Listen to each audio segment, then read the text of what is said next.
back with another interview and a guest for the second time on the show. No introduction needed this time because last time I gave him a good one.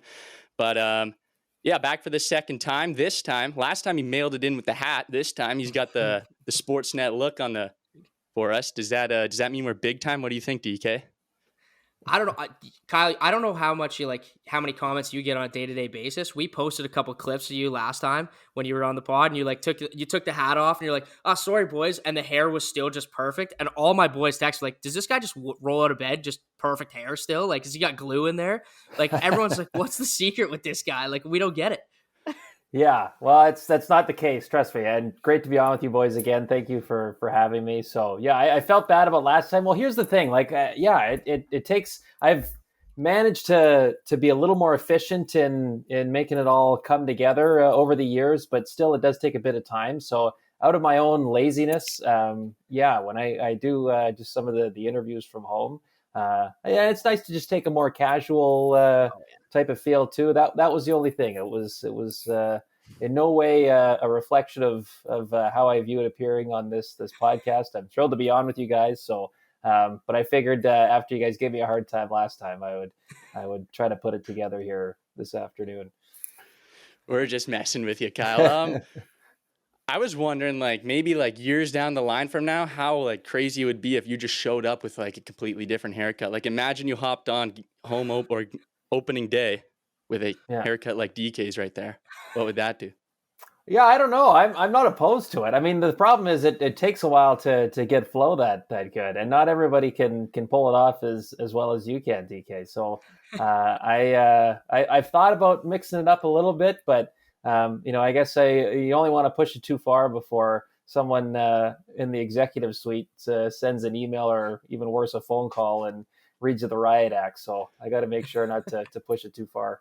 Is Lou Lamoriello your boss? Yeah, but you know how it works. Oh yeah. Gosh, yeah. You wear a different tie one week, and it's like, what are you doing that for? No, it's my head just blew up saying, pull it off as well as I can. This has been months in the making, and it's just more laziness than it is pulling it off. You throw a hat on backwards and let it flow, and right. But the way it comes and tucks in behind the ears and sits nicely on the shoulders, like that. That takes months and months of working that into place. Massage it. Yeah, I'll be bald for a while because I got to wear a hat. Just pull the hairline back, so I'll have a bad hairline after this flow is gone. It'll be worth it though. Last year you had the stash going for I don't know how long, but was that a Movember thing or was it just? It was. Yeah, okay. It was. Yeah, trust me, I'm happy to do it for a good cause. Not do it ever just because. Clearly. I think it looked good. Ty, if he was here, he'd have some compliments for you. Yeah, we miss him. Yeah, we do. You got married this summer. I did. Congratulations, man. Thank you, guys. That was I mean, and we've been together for over 10 years now, so it was just nice to, I guess, make it official, and it was a great party, beautiful venue. We did it out in Canmore, Alberta. For those that haven't been out there, highly recommend it. Obviously you hear a lot about Banff as a popular spot to go, but man, it can be so busy there, of course, during the heart of summer and the heart of winter, as it's a big tourist attraction. Canmore is not too far away, and it's basically all the same views there, right in the thick of the mountains, the Three Sisters and so on. It's a gorgeous spot. So the venue was great. The weather held off. It was just a really good hang. I guess I got two questions. First, before the wedding, where'd you go for the bachelor party? Where'd you guys get into some trouble for that? And then where you guys go on the honeymoon? You guys going tropical kind of thing? You guys go, or just out there kind of and just relax after? Yeah, honeymoon's TBD. We'll see on that one. It's been a pretty big year for us. So the plan was let's get through the wedding and then just take a bit of an exhale and kind of see where we're at a little ways down the line. But the bachelor party was out in Kelowna. So went out west again, because I'm a BC guy, and all the guys that came out there for it were living in either Calgary or west of there. So it was an easy stop for them, and that's another gorgeous spot. We got there even before they had all their serious fire concerns through the month of August. But man, what a wonderful few days it was there. Golfed, had a day out on the lake. A couple good nights down in downtown Kelowna. And then from there, my brother and I flew to Seattle. We went to go see the MLB Home Run Derby and All-Star game for a few days there. Just the way the dates lined up, it was perfect. I'd never gone to that event before. So yeah, it was a really, really cool summer, guys. How was the Home Run Derby live? Like on TV, it gets a little long, right? Like when you're watching on TV and whatever, a little repetitive. But I imagine when you're there, it's a great atmosphere. Yeah, and like the ballpark was packed both days.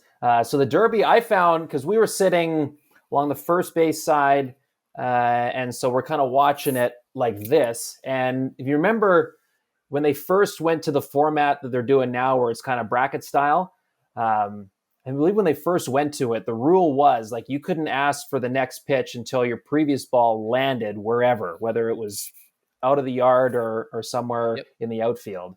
But now, like, you can just ask for them as soon as you're ready. So literally, they call for them so quick.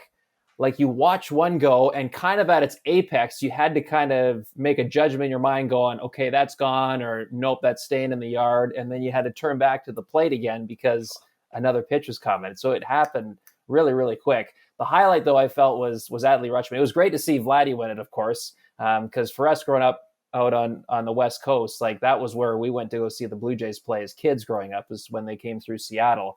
And we went there 2-3 times growing up, and Seattle won every time we'd gone there. So to see a Blue Jay win in that ballpark was kind of neat for us. But Adley Rutschman was the highlight there. So, you know, he's a switch hitter, right? So he was batted on the right side of the plate for his 3 minutes and did pretty well. I think he hit like 20 homers. And then for his 30-second bonus time, went over to the other side of the plate and hit 8 for 8. Like his dad threw him 8 pitches, and all 8 of them he put over the wall. It was unbelievable. The crowd was going crazy. So it was a neat experience. That's his weak side, they say, I think. On the broadcast, they were so like fired up, and I'm pretty sure he ended up losing that round, though, didn't he? Yes, right, because he went first, and you're like, oh my god, like because I think that was the second matchup. So compared to like what the 2 previous guys did, where he was at, it was like, oh, he's sitting pretty, and then I can't remember who he played or who he was up like against. Luis Robert or something, I think. Yeah, and he beat him. It was like, oh man, but that was a highlight. I always think the pressure in the home run derby, like as much as it is like on the bat, like imagine being the pitcher, like, and you just get like one of those things where you can't find the spot, and it's like you're out there on the mound, and like there's so much pressure, I feel like, on the guy that's throwing you BP. Like I wouldn't be able to do. I'd crumble for sure. I'd crumble for sure. Exactly. Especially now where it's your time, right? Where it's not the same 10 or 20 outs that they had in the old format. That you've got to be locked in as the guy throwing the BP. It's just it's cool to see it all in person there, and just you get a greater appreciation of how it's just pitch after pitch after pitch, the exit velocity, and just how far they're hitting these things. It's incredible. You were on the crew for the National Bank Open again this year. How was that? It's one of my favorite weeks of the year for work. No question. Like I love doing hockey. Don't get me wrong. The playoff grind is tiring, but really, really rewarding. The tennis, it's a long week, long hours there. I think we probably averaged over 12 hours each day that we were at the grounds.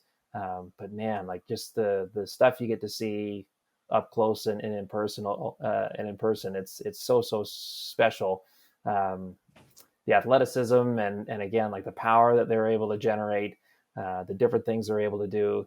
I feel there's kind of a stigma out there. I don't know if it's super popular, but certainly among the more casual tennis fans, like men's tennis is kind of boring because it's just like big serve, bomb it, and like serve and volley, and like the points are really quick. But like if you watch like the Carlos Alcarazes of the world, obviously Novak, Daniil Medvedev, and Alex de Minaur, Francis Tiafoe, like the defending in which they play, their ability to return is so impressive to keep points alive. Those are really, really great events to cover. As right holders, I feel they treat you really well. It's neat the access that you get there. And then actually So yeah, I worked that, and I've done that every year. I've been at Sportsnet, and then a few weeks ago, my wife and I just went down to New York for a couple of days, and we saw the first men's semi at the U.S. Open. It was Djokovic, Ben Shelton. That was my first time ever been to Flushing Meadows there and inside Arthur Ashe Stadium, and that was a whole other experience in itself. So between that and playing a lot of tennis this summer, yeah, a lot of time around those yellow fuzzy balls. It's been great. So wait, are you a player? Like you're right into it? Yeah, I'm not a player, but like my wife and I go and we probably hit a couple times each week throughout the summer when we were in town. We love it. Again, we just go out for an hour and see how long we can keep rallies going, and I think just with a couple of pointers here and there from some friends of ours that know the game way better than us. Between that and just going and playing lots, like we look back kind of where we were 4 or 5 years ago when we went out and first kind of started playing to where we are now. It's like, hey, we've improved a lot. So I mean, it's a great way to stay in shape, and it's very similar to golf, that like when everything times perfectly on like a forehand or whatever shot you're trying to make, like just the ecstasy that comes with that, you're like, oh, I want to do that over and over again. Just like that pure strike shot in golf that keeps you coming back. Tennis is very similar in that way, I find.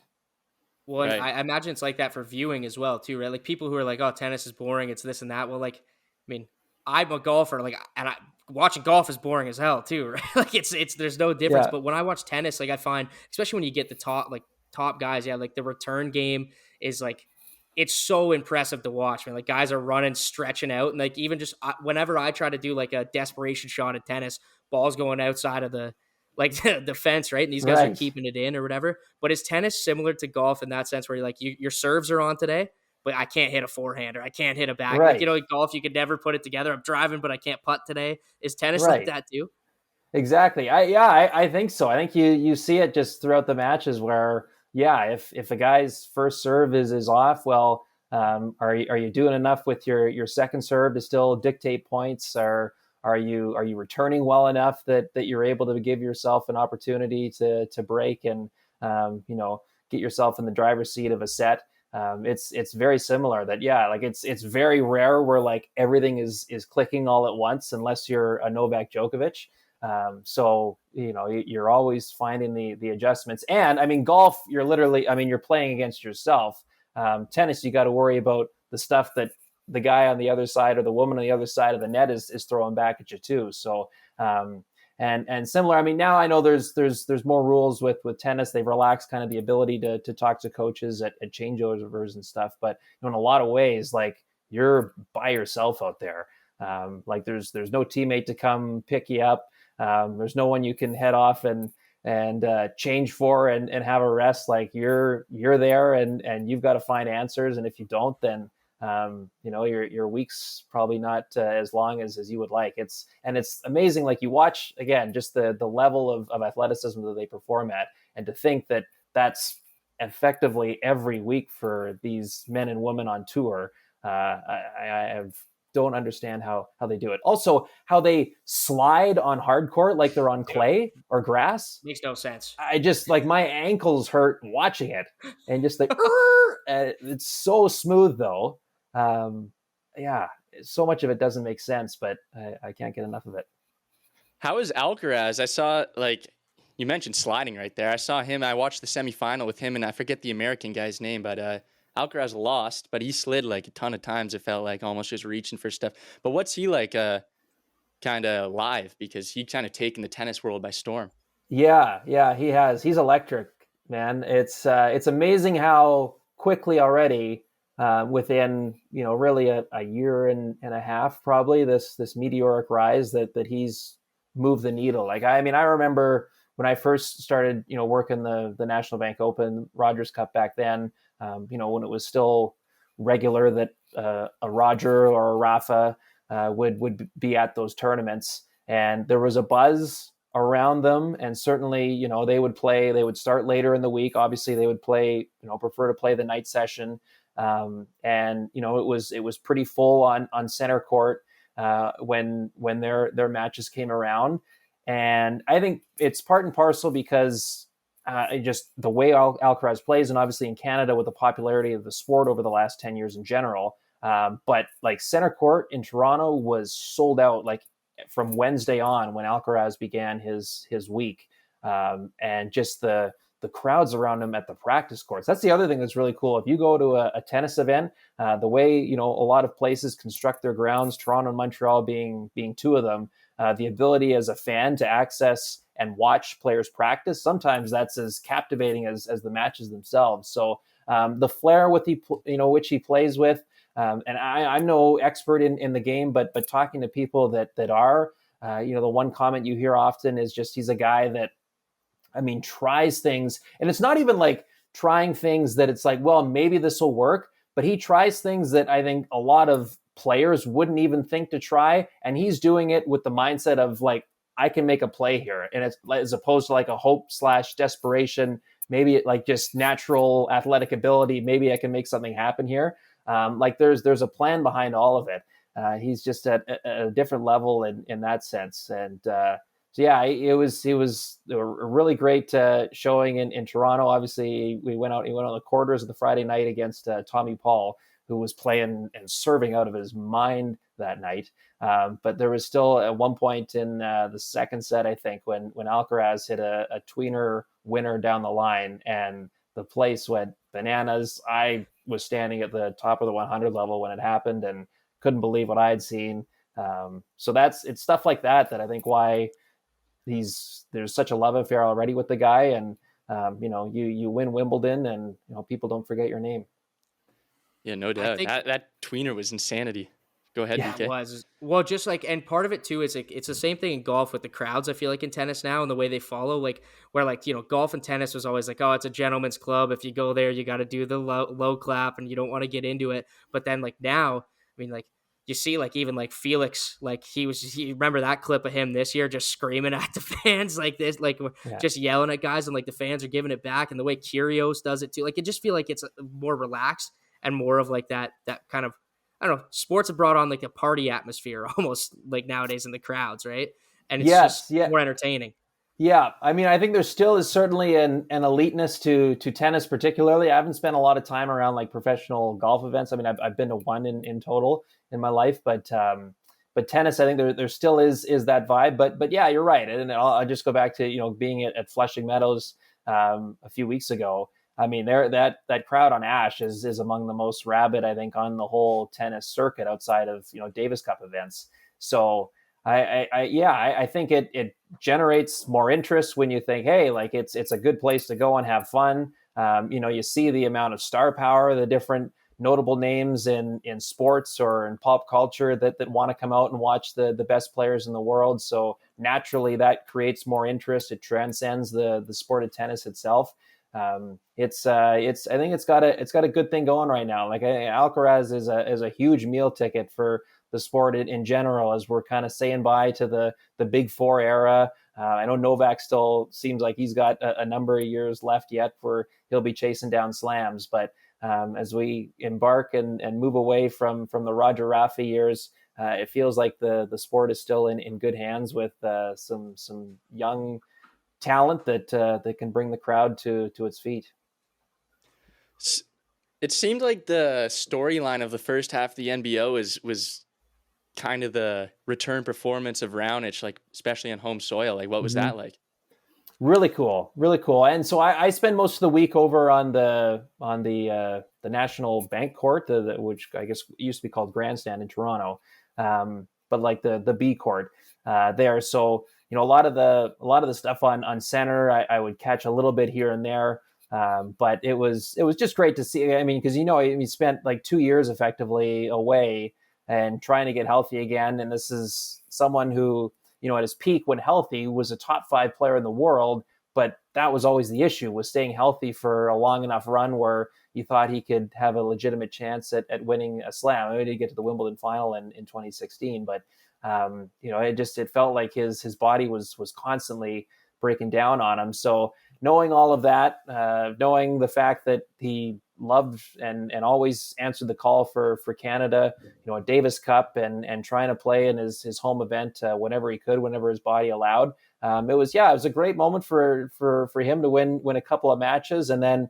I think, against it was Mackie McDonald, I think, that eventually knocked him out, right? And you could tell it would have been, imagine, just a draining week for him to that point, and it just didn't seem like he had much gas left in the tank. But, a week where, Felix, Dennis didn't play, Felix went out early. So to have, a bit of a Canadian run there through at least the first half of the week, it always helps for interest, and just good for the sport in the country in general. Well, so I'm going to go off of that. So, like, I know Felix is up there in the top. I think last time I looked, he was a top 25 in the rankings kind of thing. And Milos came out of nowhere and had a run. Is there any like young up and coming talent for Canadian tennis right now that like really is flying under the radar that you would know, that you would shout out like a name on the female or male side? Well, I don't know the women's side as much, but keep an eye out for a kid by the name of Gabriel Diallo. So we won a main draw match against Daniel Evans in Toronto at the MBO this year. And Daniel Evans was just coming off, I think he won in Washington like the week previous.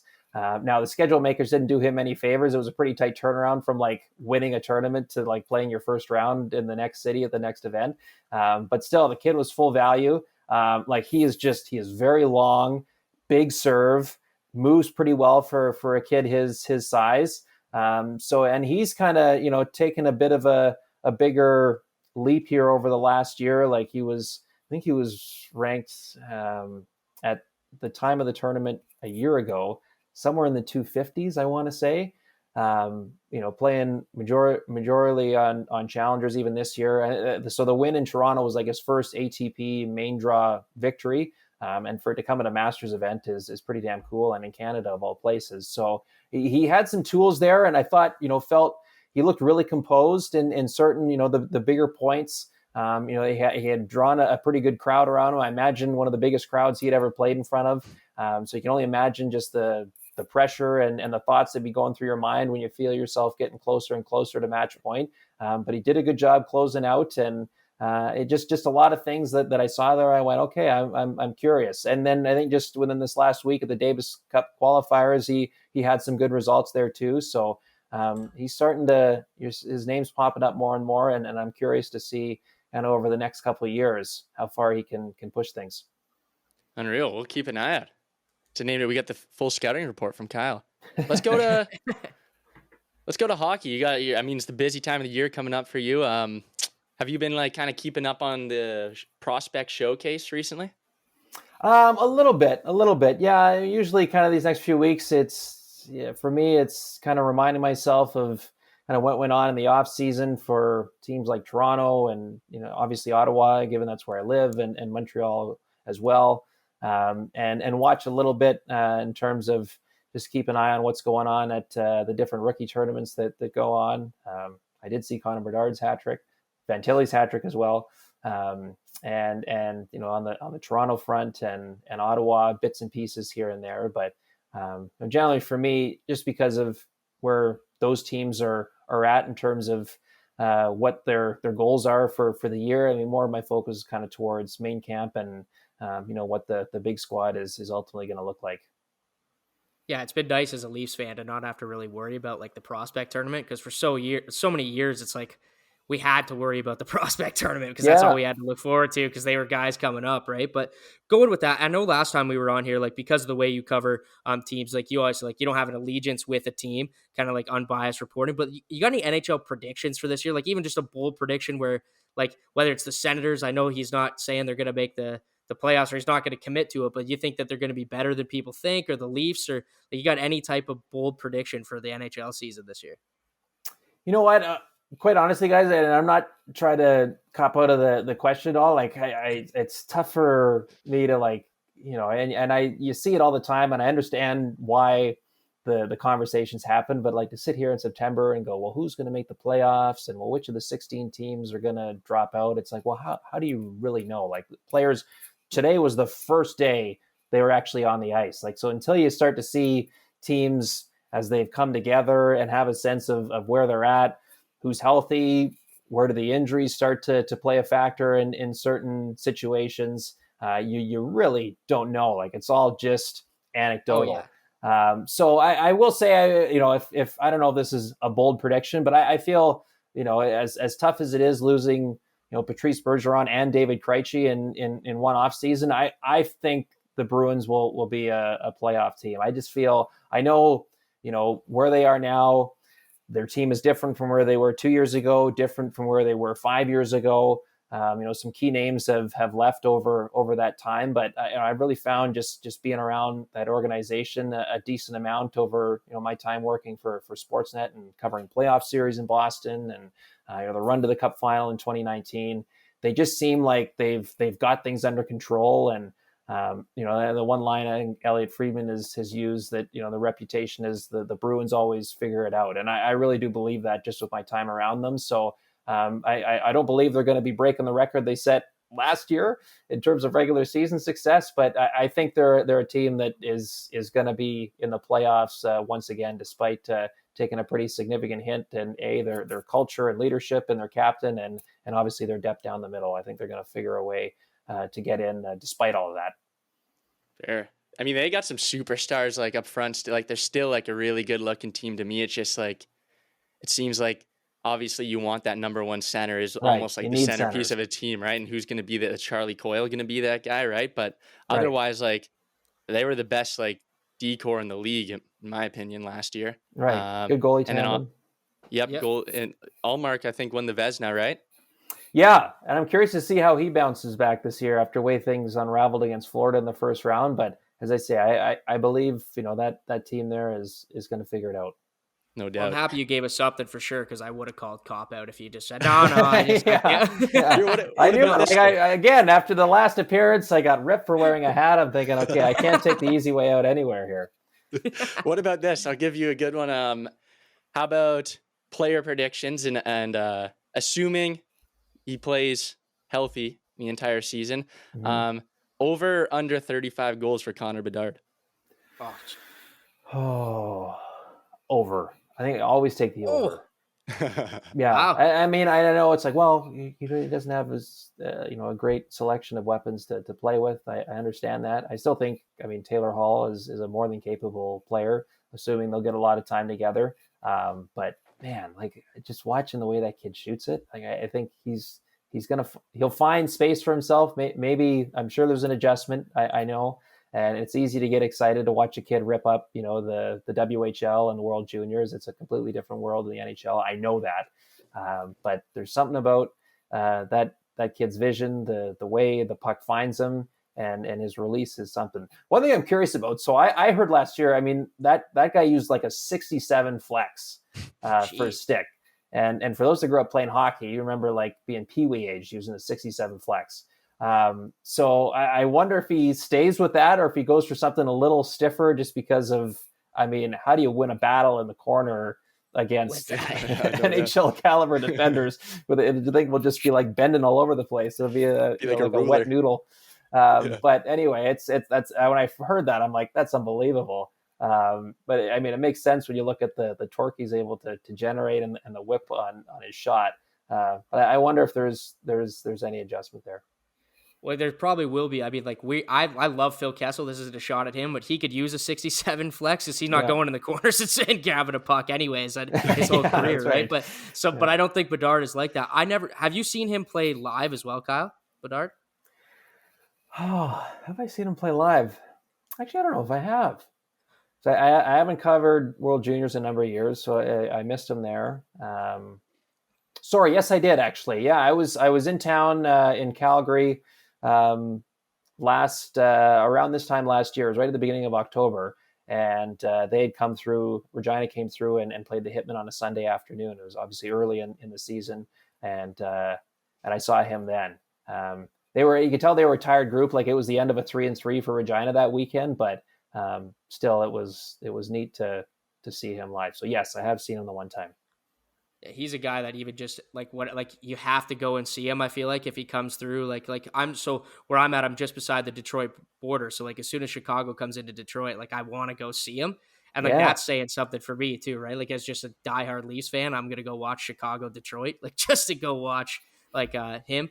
And I don't know, that's I guess leads into kind of my next question of like, what's your favorite event or like night or like interview, something that you've had this over the past year where like you look back on it and you're like, that'll be on the Kyle B highlight tape when it's all said and done of your career. Like, is there something in the last year that was like that? Whether it's, like I said, whether it would be a Bedard, seeing him live or anything like that, or what's on the Kyle B highlight tape from this past year? Good question. So we, during the Cup final, we shot like what's called like our opening, like tee up for a game before Game 5, so the game that Vegas closed out and won the whole thing. We'd set it up, so our producer Jeff Giordat was working with the league, and we were on a barge on the water in front of the Bellagio where the fountains are, and we shot an opening. We had the Stanley Cup there with us. And we had, members from the Bellagio hotel staff and the crew that worked on the fountains were on the barge with us. And so we had control of the fountains. They're like, let us know when you're ready to go. Like, we'll start. Because usually they're like every half hour, they do their little show. So we're right there on the Vegas Strip on the water in front of the Bellagio. Controlling the fountains. And if you do a bit of research, you can look. It's not cheap. Each time they run one of those fountain shows, like it comes at a hefty price with those geysers. And so we shot our opening there for Game 5 of the final, and it was just one of those, like, who would have thought, or you never would imagine you'd be in that situation. And there's people walking by on the Strip, and they're like, "Is that the Stanley Cup?" Yes, it is. It was just a place you never thought you would be, and a real highlight. I think once this is all said and done, I'll always remember that one. Heck yeah, right up there with the Chuck interview, right? Oh, the Charles Barkley. Yes, part 2 this year in Florida. I saw that. That was great. He didn't seem as chatty this year than he did that first year, but like. Yeah, he was that. We clipped that and put it on our socials from the first time of like that Charles Barkley interview. Like that first one's still the best thing, calling you the Canadian Tom Brady. Like that's unbelievable. Yeah, and I say that was in the second intermission, and this time around was in the first intermission. So it was a bit earlier in the night. May have played a role, but he still went on a tangent about Jack Eichel snubbing him in the hotel lobby, to the point where like the next day, like we're back in Vegas, so there's a whole scrum around Jack, and they're like, "So what's the deal? Like, did you really not know who Charles Barkley was?" And he's like, "No, I did. Like it was kind of taken out of context." Oh my God. So he still managed to generate some buzz out of that. He can't miss. Like it's never bad TV when Charles Barkley's on. So I really appreciate him agree to come on a second time with us. Yeah, no doubt. What's your assignment this year? Is it Ottawa again, and then like travel on weekends?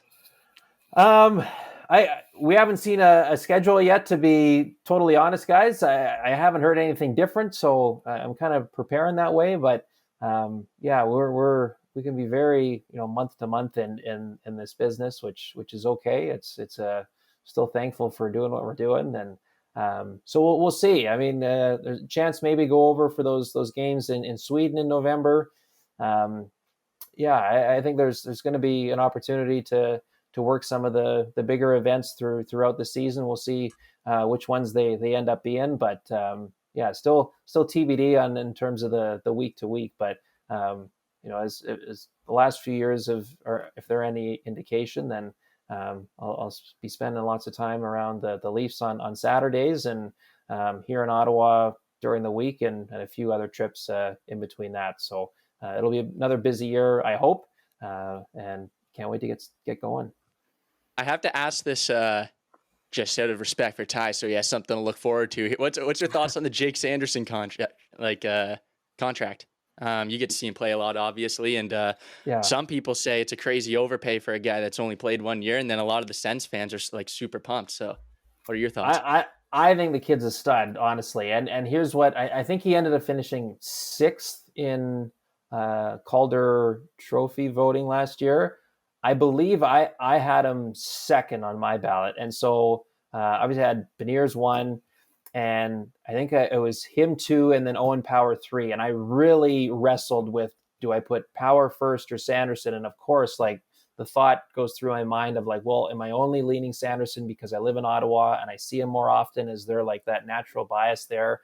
I really tried to remove that from the equation. But just looking at, like, again, I know he didn't have like offensive numbers that popped off the chart, but the situations he played in, how much shorthanded ice time he played in, and just how he was utilized. Like, he was the top defender for the Ottawa Senators. And I know the Sens weren't the standard when it came to defending in the NHL last season, but for a guy in his first year to take on that responsibility and not only survive, but thrive in a lot of those situations, and to be on the right side of the numbers when he was on the ice and the play was in the Ottawa zone.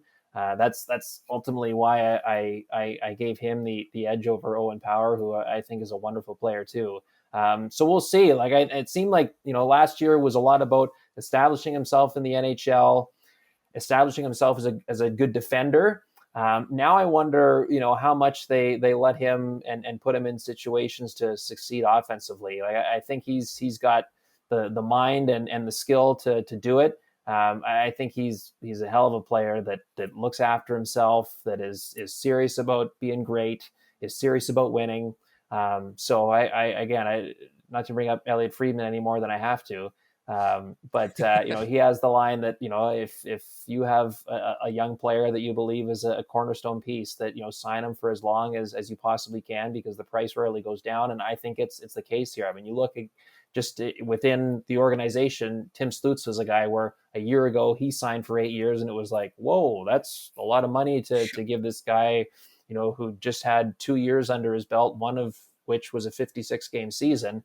Fair enough. But you look at, after the season he just had, 90 points, 39 goals. You're trying to do that negotiation now. You're probably looking at conceivably another $2 million per year he could be asking for, and it wouldn't be out of the realm of possibility that he could get. So that was a smart gamble already. It feels like it's becoming a bargain, and I think they believe and are hoping that it's going to be a similar case for a guy like Jake Sanderson. I thought, when Thomas Chabot signed his deal, which was at a similar time, which was around just a little bit less than what Sanderson ultimately signed for, I thought at the time that, I'm like, oh, looking back, that's going to be viewed as an absolute steal. I know it hasn't totally worked out that way, and part of it, I think, is circumstance, that they were so thin on the blue line for so long that he was so overworked, and I think maybe that hurt him a little bit over time. But I think in Sanderson's case now, you're in a spot where the team's ready to win.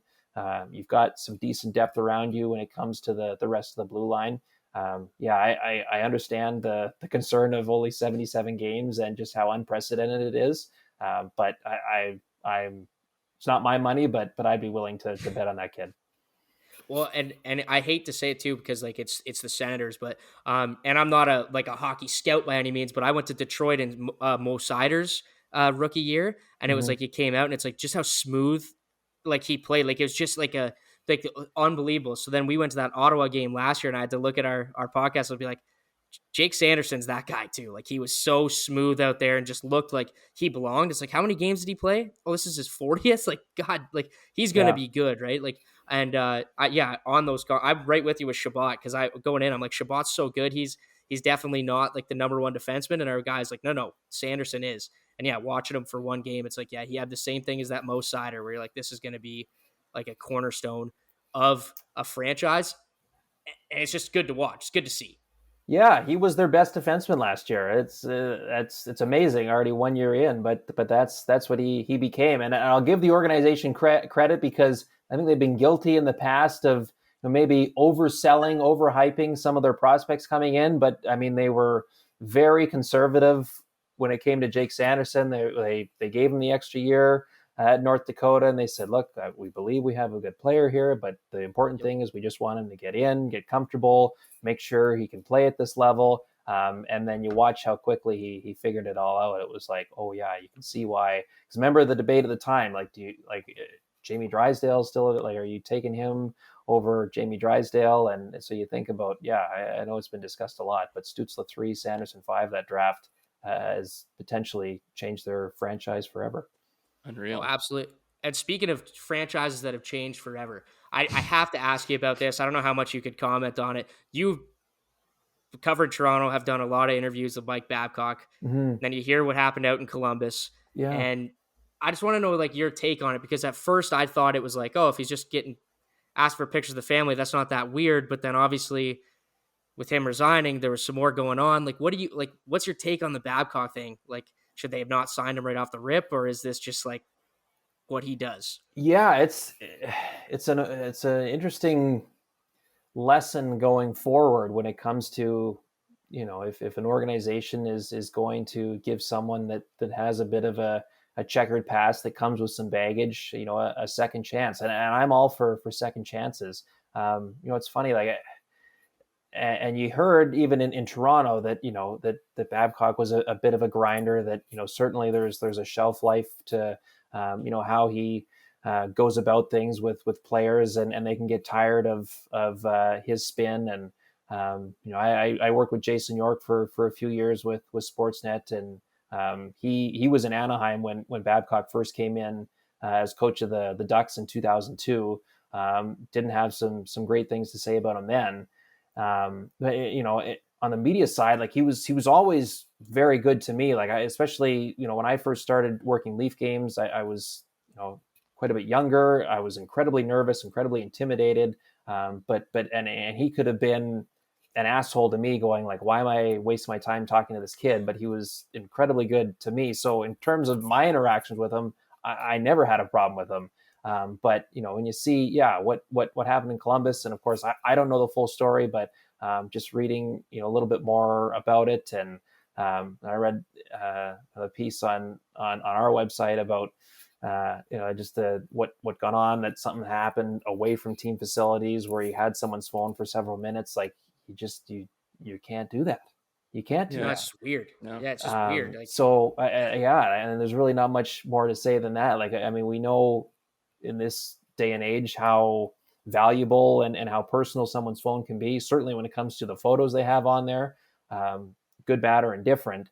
That's a huge invasion of privacy, and it should not be tolerated from a coach at any level. Yeah. It was the Spit and Chicklets guys, I think, that broke that story too. And yes, it was Paul. Do you like, right? Do you know Biz and Wit and that crew like at all? And like, do you think them not as like technically part of like they are, I guess, part like of the media, but breaking stories like that with personal relationships with players where they can like get that inside information? Do you think there's like a lack of trust? Because they took a lot of heat for breaking that story, especially when before the firing happened, it seemed like they didn't have any validation behind their story. And then now it came out that, or I guess there was the mutual resigning, and then Right. It looked better on them, but still there was like a lot of people that thought they're just like an anti-Babcock crew, and that's not fair to members of the league. Right, but I think Bizanet, and I don't listen to their podcast religiously. Like, I see clips here and there, but I know Biz came out and said, like, look, at no point did I say, hey, like, this guy's got to be fired. Like, it's not like they were coming after him in that sense. But I commend him in that. I know I've gotten to know Paul a little bit over the years. Whitney, Rearad, I've seen them around it at different events and said hi. I don't profess to know either of them like super, super well, but certainly one thing I have learned about Biz, like, I know at times he can, has that kind of personality that, oh, this guy's a loose cannon and always shooting from the hip. But I think everything he does, like, is thought out and measured. Like, I believe he knows exactly what he's doing whenever he goes on certain rants or on whatever the topic may be. So as I watched, that clip first surface when he first broke the story, and then afterwards him doubling down on what he had put out there, like, to me, I'm going like, I don't think this guy wouldn't just put that out there if it was hearsay. He legitimately believed and had the information that thought, this was true, and this was something worth putting out there, because he felt that's not right. Like, that's not how a player should feel. Should not be the player coach relationship. So I commend him for sticking to his guns when naturally there's going to be a section of the crowd that says, you're not credible, you're not right, you've got no proof. Because he believed something wrong had happened, and as it turned out, he was bang on. Unfortunately, that's the way it worked out. But good for him for sticking to his guns. And like he has too much to lose. Like they have so much money. He's on TNT. He's got too much to lose just to make up a story like that, right? And like he posted the text, and I feel like this is the prime example of like, you know, how hockey, the culture of hockey's changing, where like stuff just stays in the room. Where this is something where like, no, this is like an abuse of power, an abuse of privacy. Like you don't need to be taking guys' phones and going through their pictures and stuff. And it's like, but if you're on the team and you're a young player, you can't speak up and say anything, right? Because you're not going to play. So like, I just feel like this is that change in culture. Where as soon as Bissonnette got that, it's like, no, this isn't right. We're to stand up for these guys. And I don't know. You hear the stories of what happened in Detroit and Toronto, and now like this, it's like, it's on Columbus for even hiring the guy, giving him another chance. Right. Like that's, yeah. And I saw, like, I mean, the statement came out from Jackets ownership about, you know, we don't plan on making any changes to our hockey operations staff at this time, which was like, okay, at this time.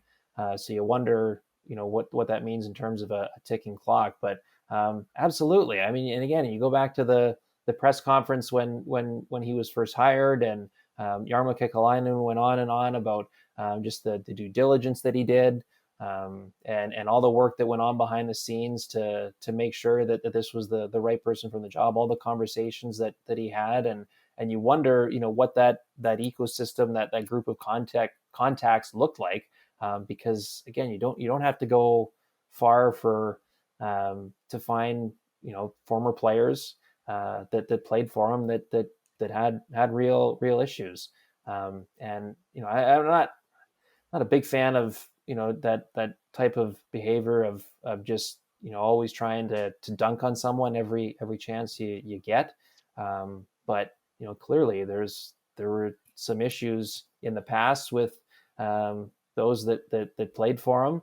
And I just, were any of them contacted during the hiring process? I'm guessing not. I don't know for sure. So that's another wrinkle to the story for sure. You're absolutely right. Yeah, it seems like young guys is like tend to have a problem with him like a lot too, and they've got like such a big star in Fantilli, like freshly drafted. It seems just like a risky move to make, like hiring a guy like Babcock, right? And Line obviously is still there, and he's kind of anything.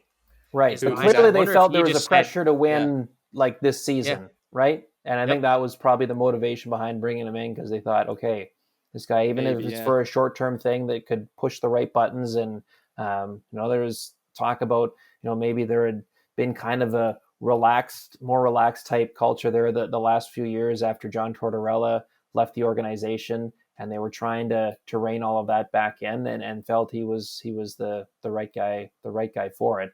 But yeah, it's interesting. I had a conversation with a coach in the league not too long ago, and you know, for all the talk of, you know, it's not the same, the way players deal or coaches deal with players, you know, it's not the same now as it was, you know, 20, 25 years ago. And he said, like, it's not even the same the way it was 5 years ago, which when you think of it, is not that long ago. But just, you know, even that within the last 5 years, that next generation of players that have come into the league, there's a completely different set of standards, just in terms of, I guess, from a coach's perspective, how you deal with them and how you communicate with them, and how ultimately you try to get the best out of them. Way different from even prior to that. Absolutely. It's just a different game, and players, I feel like, have a lot more, you know, say and swagger and attitude now, power, and a lot more, which it's always good to see, like, it, you know, get more 50-50. But you say that, and I always say, like, I love watching NFL or NBA interviews where a guy's just like, I ain't playing here. I hate the GM. I hate the coach, and trade me or whatever. And then I always joke around and say, like, you know, with hockey players still, they answer a question, you got to get pucks in deep, you got to get bodies in front, you got to finish your checks. And the question was, how was your summer? It's like they always have the cliches still. So there's still that aspect of it where you don't want to be a distraction to your team. But then you hire guys like Tortorella, Babcock, you know, they're distractions to the team. I don't get why they just get a million chances, because a player wouldn't, right? I don't know. It's weird, that situation. And I feel bad for putting you on the spot. You have a lot more of things to lose than I do, chirping Babcock or getting on him or whatever. So I feel bad for and certainly not chirping. Like, again, as I say, like he was always good to deal with me on a media rapport front. But as I say, just as you read about what went on there, and clearly there was an invasion of privacy and just some misconduct in terms of player coach dynamic there. Otherwise, there wouldn't have been a resignation. There wouldn't have been a story. It's quite clear you can't do that. Yep. Yeah, no absolutely. doubt. Get a couple personal questions. I see it's 50 minutes now. We'll wrap up soon. I think at the end we got a couple games for you. I think DK has a bit of a fun game to play. But yeah, games. Oh, so get excited. But I wanted to know. Do you have to get like recognized in public? Like since you're on you're on TV every hockey night in Canada. I'm sure like you're out there getting recognized all the time. No. Certainly not all the time. I don't know. It just depends, I guess, where you are. If you're at a game and I'm walking around with a suit and a microphone, it's maybe a little easier. And you're in a place where it's full of fans that generally, there's a good chance they watch games on TV as well as in person. It's easy to make the connection. I don't know. Every now and then, like you get when you least expect, someone may know who you are. It can happen. Like last week I went to, so I don't know if you guys follow the Canadian Premier League at all, the National Pro Soccer League. So Pacific out of Victoria, which is about 3 hours from where I grew up.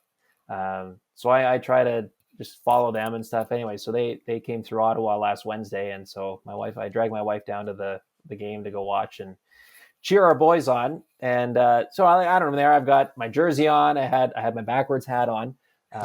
And then I'm leaving the game afterwards, and I just happened to check Twitter, and someone tweeted at me saying, "Hey, any chance you're at the Atletico Ottawa game?" And I thought, yeah, I was, but just the last thing you think when you're there, and not dressed anything close to what you would be for being on television or a podcast. And yeah, someone's asking, or someone spotted you, or think they spotted you. So it pops up every now and then, but to suggest it happens all the time, I would say no, it does not. Fair. You ever signed an autograph though? You ever had somebody ask for an autograph? You thought, a few times, and I'm always like, are you sure it's like a waste of perfectly good ink? But no, you know what? Like, and especially like for younger hockey fans and stuff. Like, I mean, that's a neat thing, because I remember being that age, and maybe part of it was a reason why I ended up getting into media in the first place. But I was always fascinated, like even as a young kid. I came from a smaller town of about 30,000 at the time. And, you see like the local, the community cruiser for like the local radio station, like come through town. Like, and I remember like, I was always taken aback seeing that, cause like, oh man, like maybe one of the voices I listened to in the car is like driving that vehicle. So I was always in such awe of broadcasters, whether it was on radio or on television, like going to a Canucks game and, will I see like a Dan Murphy or something in person? That was always really, really cool to me. So, happy to interact with hockey fans whenever they want to say hi. And a few times there's much to my surprise, there's been a few autographs, but they may have ended up in a recycle bin shortly thereafter, and I wouldn't blame them. No way. That's funny. Has Sportsnet ever offered you to, because I know like you've mentioned Elliot like a few times, like him and is it Merrick? They've got their own they've got 32 Thoughts, right? Mm-hmm. Have they ever offered for you to kind of like an alternate form of media to kind of like let the personal side loose? No, they're like, television is enough. We see you enough there. It's like, we don't need any more of you than that. We're not going to do anything beyond that. No, I haven't. And part of it, I think, is on me too, that I haven't really explored that. I've thought a little bit more about, okay, what's some other avenues I can do just to keep the creative juices flowing and just try something different. So as I say, part of that's on me too for not exploring that on my end of things. But no, I haven't been. Oh, it'd be cool to hear you on one. All right, one more question. This one comes from my mom. She wants to know how tall you are, because she saw an interview. I think you must have been standing next to Chris Johnson or something, and you like towered above the next guy. And she's like, "How tall is he? That's who you interviewed, right?" And I was like, "Yeah, it's him." And then I was like, "I don't know. I can't answer that for you." So she asks about every time she sees you. So now I need an answer to give back to her. Okay, John, what's your mom's name? Maria. Maria. Okay, so Maria, I'm about 6'1", and yeah, when the hair's in fine form, maybe closer to 6'2". But I miss having CJ on our team, and he was always such a team player. I think a lot of folks in the business that may not maybe a bit undersized, oftentimes, and like no issue with it, like they would have like a little step stool or something to stand on to kind of make the heights a little more Right. even, and he never wanted that. He's like, I don't care, like this is how tall I am, and that doesn't bother me. So yeah, he was always just a great guy to work with. I miss seeing him on a more regular basis. Yeah, I don't blame him for doing, like, as I'm 5'6", so as a guy is that short too, like, if they offered me a little step stool, I would throw it. I'd get that out of here. Come on now. I'm already embarrassed, all right? You don't need to give me a step stool as well, right? Like, yeah. I remember when I was going to school in Calgary, I went out and managed to finagle a media pass for when the World Junior team had their camp out there at Winsport, and Jermaine Franklin was out there working it for TSN, and I remember seeing him shooting an interview with Steve Spott, who was the head coach that year, and Spott's a shorter guy, and Jermaine's really tall. He's got to be closer to 6'6", and so to help with the height balance for the interview, like Jermaine's like nearly like completely in the splits, like out of frame, right? So they got it from like the waist up, so you can't tell, but his legs are out like this, just so he's like a little bit closer to the Spot's height, just to help with the framing of the shot. It was hilarious to look at from the outside, but yeah, that's good. That's incredible. The magic of television. I was gonna say, you almost need, like, that would have been like the viral clip of like somebody filming on the phone, like, look at how this guy's standing during the interview, and you would only get it if you went on Twitter kind of thing. I know this was like December 2012. I don't even think Instagram had video at that point. So no. It was a different world back then, fellas. You could only do pictures. Well, speaking of clips that you'll see on Twitter, have you seen you blind rank things? I give you 5 things, you just blind rank them. Like, you don't know what's coming next, and you just blindly say is 1 through 5? No. Okay, I'm going to give you 5 events that you could possibly be on the call for, and you, obviously 1 being the one you'd want to cover the most. You don't know what's coming next, 5 being the one that you want to cover the least. These are purely hypothetical questions. Like the first one, you had to blind rank this 1 through 5 events you could be on the call for or cover. Stanley Cup final, that's an all Canadian final. Where would you put that on 1 to 5? 1. But you have to say that. So now everything, you're pretty much saying that there's nothing else that you think he's going to say that would be better than that. Okay, gotcha. Does that make sense? Okay, so we're going. All right. Yes, it does. But I still think that would be number 1. Okay. Masters. The Masters on Sunday. Tigers teeing off with the lead. You get to be on the call. So now this is part of, like, I'm trying to think, okay, what else could you potentially throw my way? Right. May want to. Yep. So I'll be a slightly conservative. I'll put that as 3. I like that, honestly. Wimbledon final. Nadal versus Federer. Oh God. This obviously now I'm putting right. But if I go back in time, now I have to put that too. Yes, I knew that one was going to get you because I saved it for 3 just because of that. So then the Olympics, Canada versus USA gold medal hockey game. Yeah, you see, now you've got. See, I was saving 2 for that or something Olympic related, thinking it was coming, and you got me with the Wimbledon. So I have to put that 4 now. I see how. Okay, so then number 5 is the World Series with the Blue Jays in it, which that's not a bad 5 considering this list. No, and it probably, well, yeah, I would probably still be with the Masters, Tiger. I don't know. No, rearrange them.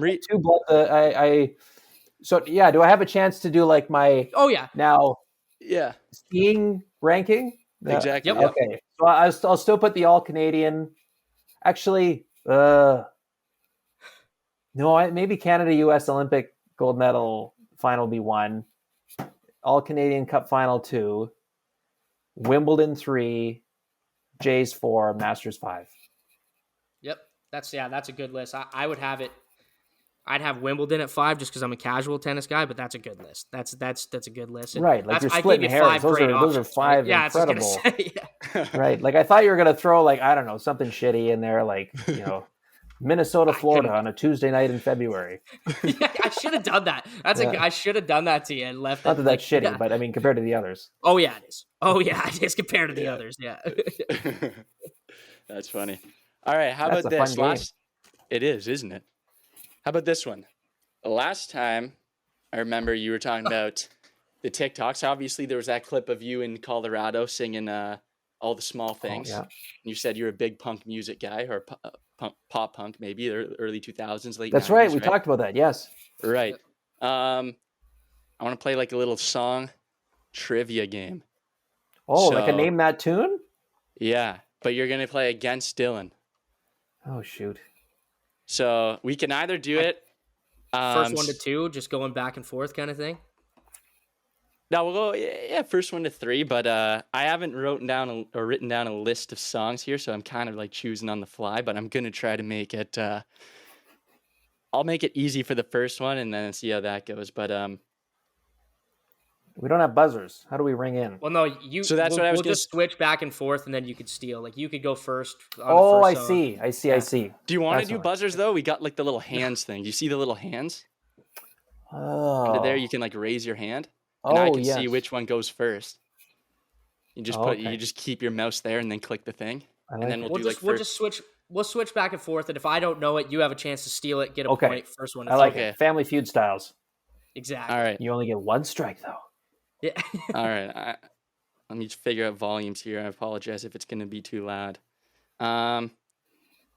Let's see. Who wants to go first? We'll go with you, Kyle, first. Great. All right. Let's start with this one.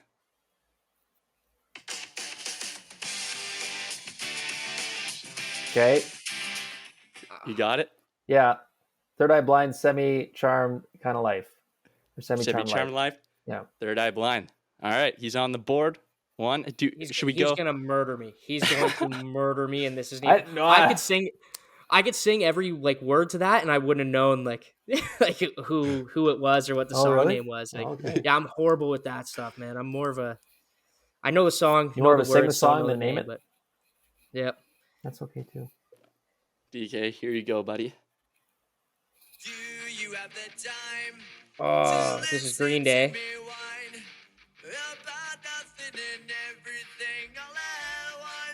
Oh no! Pause See, it this there. is what I mean. Like, I hate this. Like, I know. It's Green Day, but I'm gonna have to pass it. Kyle, could you steal that or no? Oh, I don't know if I know the song title either. But I'm singing it in my head, and I can't. Yeah. I can't. I don't think I know it, John. Basket Case, Green Day. Oh Ah, man, see. All right. So that one's a yeah. miss. All right. great song. All right. We'll go back to you then, Kyle. 1-0.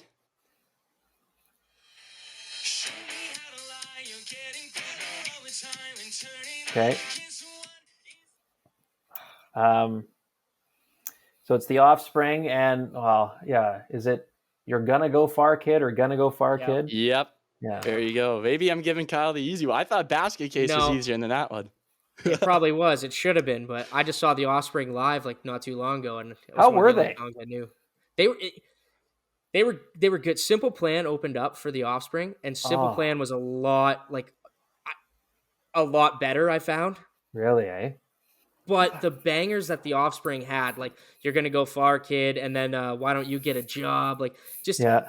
like a couple of those, like those hit hard. But Simple Plan was when they opened, like it was like, oh, Offspring kind of it just wasn't as good. It was a We'll bit just of a say drop that. off. Oh, interesting. Yeah. Like, apparently, Offspring played a blues fest here a few years ago, and like brought the house down. The crowd was so good, and they even were like, "Wow!" Like we're coming back here. Like you guys were awesome. I was just curious. All right. Next up, DK, I'm gonna rig the show a little bit and give you a really easy one so that Yeah, and now it's gonna Gotta make get it 'em on the look even board. worse when I If you- don't get it. Yeah. but if you fail, then it might be I know. a free win here for Kyle. So Bringing let's out the do this one. broomsticks.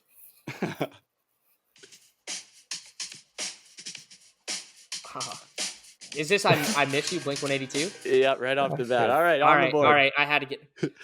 2-1. All right, let's do For the Win.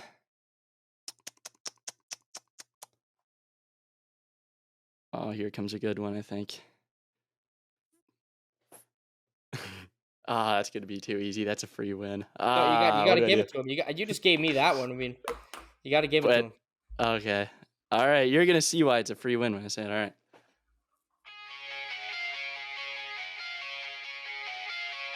Oh, I know this one.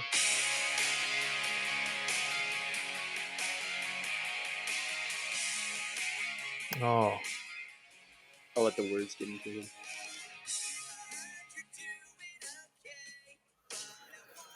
Oh God. Well, it's Simple Plan. Yeah. Oh my God.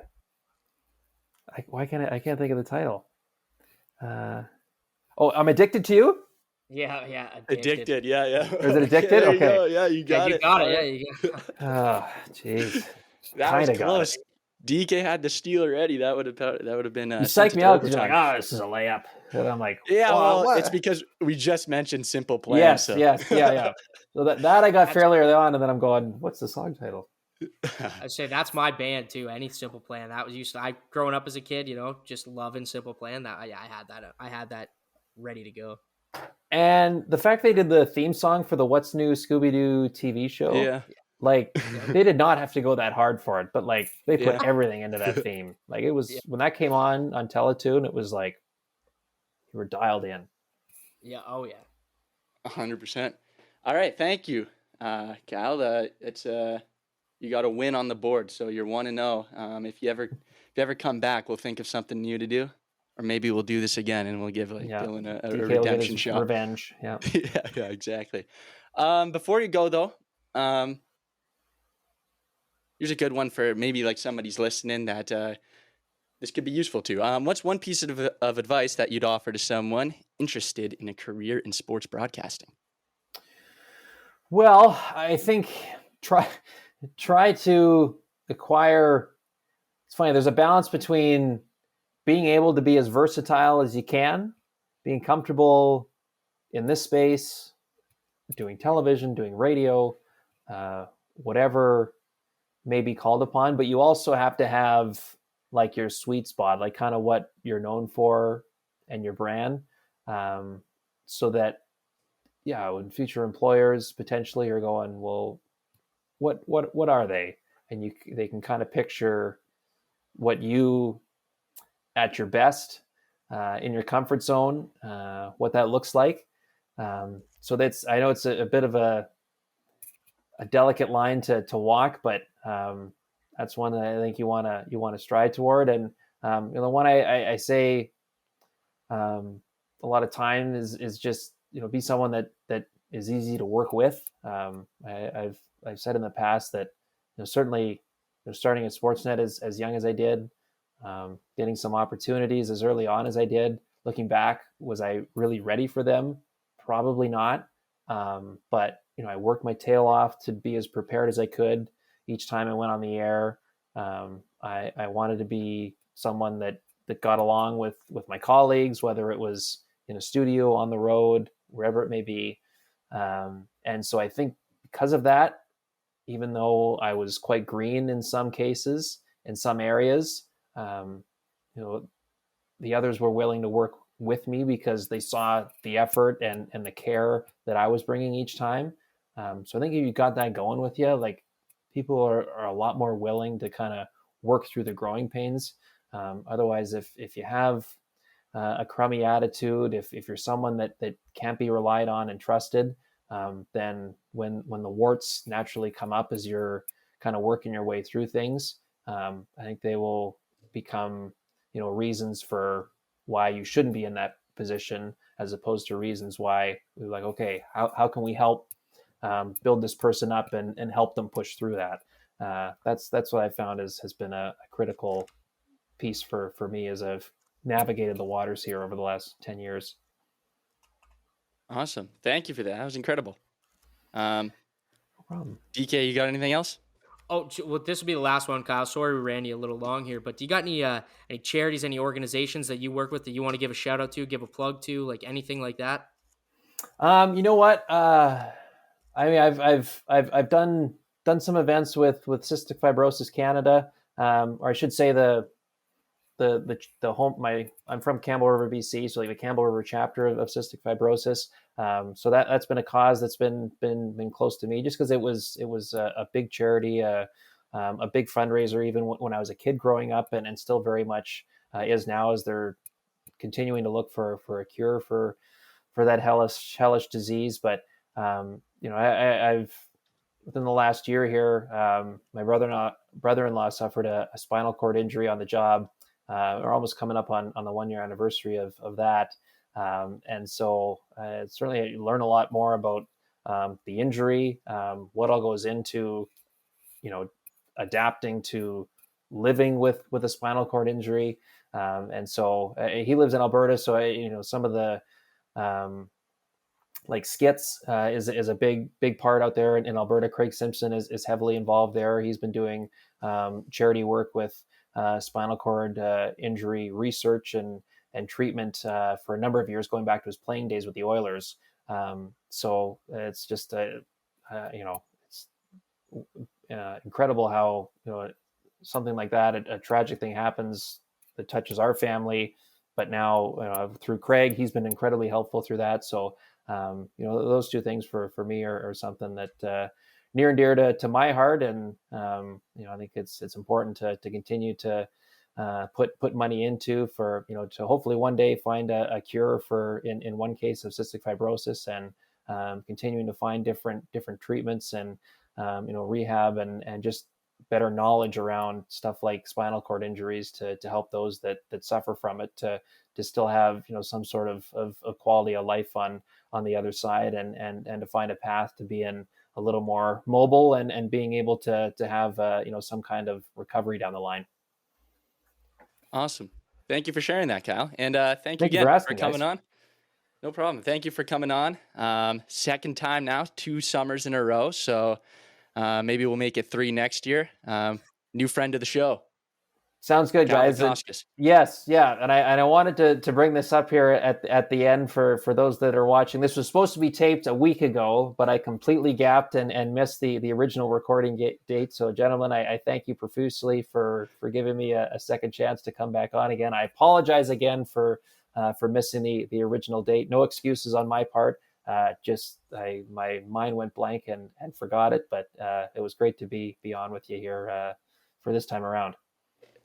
If you showed up last week, you would have avoided the Babcock talk. So if you didn't like that question, that was going to be my response. I'm just joking.